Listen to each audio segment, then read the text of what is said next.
Now, let's imagine for a moment that a Christian university, let's say in rural Texas, has a lab that's doing research on viruses as part of their work on future vaccines. Now, the work involves making the viruses they're studying more pathogenic. Then a novel coronavirus appears in that same town as the university lab and then ends up killing some people, and then it starts spreading around the world. The scientists at the university insist that their work had nothing to do with this new coronavirus. They also refuse to cooperate with any health agency other than those controlled by the state of Texas. The Republican governor of Texas, in this hypothetical, is backing the university. Now, how would the regime press cover that story?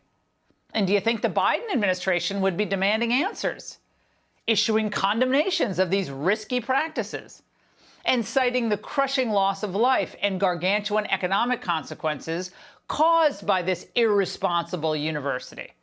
Well, of course it would. And of course the left would just assume that the lab leak was purposeful at that university. Yeah, let's get back to real life. Biden's team lets China off the hook completely for what it did in Wuhan, for the ensuing cover-up, and for the cataclysmic harm it inflicted on our country. Now, going back to February 2020, before the pandemic was even declared, I knew something was up when I asked Anthony Fauci directly about China's response to the outbreak. The Chinese authorities have really been very explicit that they were going to not tolerate any misinformation. I'm surprised that you would say that, given what we know about China's pattern of lying about critical issues, Dr. Fauci. The Chinese scientists I've dealt with myself personally for years, if not decades. Many of them have trained here in the United States. I have faith that they are not distorting things. So revealing. Now, fast forward to this week at the UN. Despite all the challenges with trade, human rights, and the virus, both Biden and Harris went out of their way not to single out China. But if we don't hold China accountable, how the heck can we prevent this from happening again and again and again?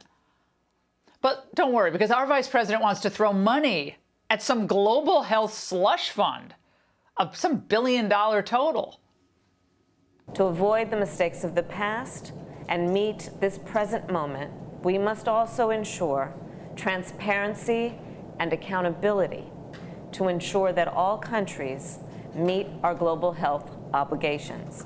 A Global Health Threats Council that would monitor progress and identify gaps. Identify gaps? If China is lying and hiding facts, we won't even know where to look. Now, the press is more obsessed with covering a riot where one unarmed protester was killed than a pandemic that killed more than 675,000 Americans.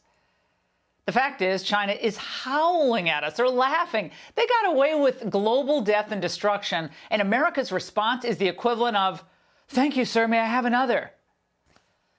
The order of how things went down with Biden and China goes something like this. Now, early on in the administration, Team Biden thought that Europe would help us put pressure on China to change its ways. But of course, with Trump gone, Europe is cutting its own deals with China and stiff-armed us, basically. Then Blinken was embarrassed by China in Alaska. So we now have John Kerry essentially running our China policy. That fact should terrify every living American. The man has been underestimating and mishandling our relationship with China for decades. Our nations have worked together to bring about important progress on a range of global issues, including a landmark agreement on climate change in Paris last year. We also worked very closely together on the Joint Comprehensive Plan of Action on Iran's nuclear program. There is no U.S. strategy to try to push back against or be in conflict with China. Now, remember when Kerry visited China earlier this month? Senior officials in China wouldn't even dignify him with a meeting in person, only over Zoom. He went all the way over there. They sent a junior-level staffer to deliver their demands to Kerry. How insulting. Well, he took that lesson to heart and returned from that utterly embarrassing trip at an even bigger as an even bigger CCP apologist than he was before. There are other things as well, such as the Uyghur situation in the West.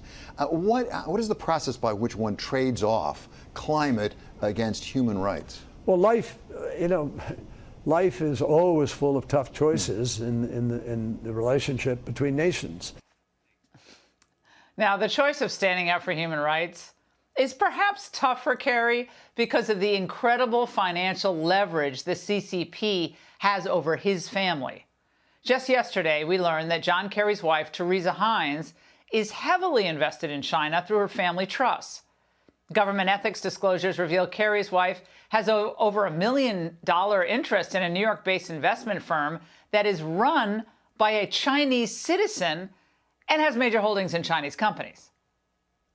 Now, how doesn't this add up to someone being at least having an appearance of a conflict of interest, if not an actual one? But the Biden administration just doesn't care here. Conflicts of interest, corruption, they're just part and parcel of the Biden family tradition. And Kerry's family has played a supportive role all along. Back in 2009, Kerry's stepson, Christopher Heinz, teamed up with none other than Hunter Biden to found a private equity firm that went on to enter lucrative partnerships with CCP-owned companies. And they also cut a multi-million-dollar deal with the Chinese oil giant CFEC. Now, Heinz's attorney swears he played no role in any of these ventures. Okay, but we know the Biden family absolutely did. And I'm not just talking about Hunter. I want to remind you, and think about this May 2017 email that was recovered from Hunter's laptop by the New York Post last year. In the message, one of Hunter's partners mentions setting aside a chunk of equity in their China deal for the, quote, big guy. Well, it's obvious who that was. On May 13, 2017, I received an email concerning allocation of equity, which says 10% held by H for the big guy. In that email, there's no question that H stands for Hunter, big guy for his father, Joe Biden.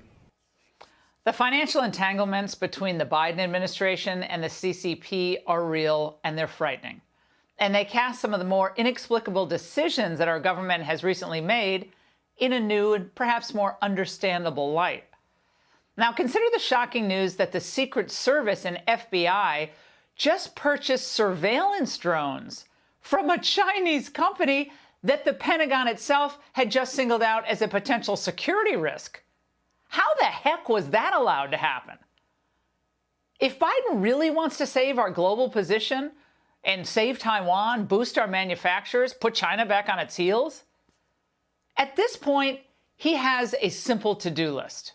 If he wants to do any of that, number one, he should just leave all of Trump's trade policies in place. They worked. Number two, stop relying on Europe. Focus on the China threat, with or without them. And number three, fire John Kerry. Well, is Biden going to do any of this? Probably not. I'm not holding my breath. President Xi is treating us like, at this point, just a plaything. It's almost pathetic it's so easy to play the United States. He knows that with Biden and Kerry at the helm, well, he's got this in the bag because Sleepy Joe is already bought and paid for.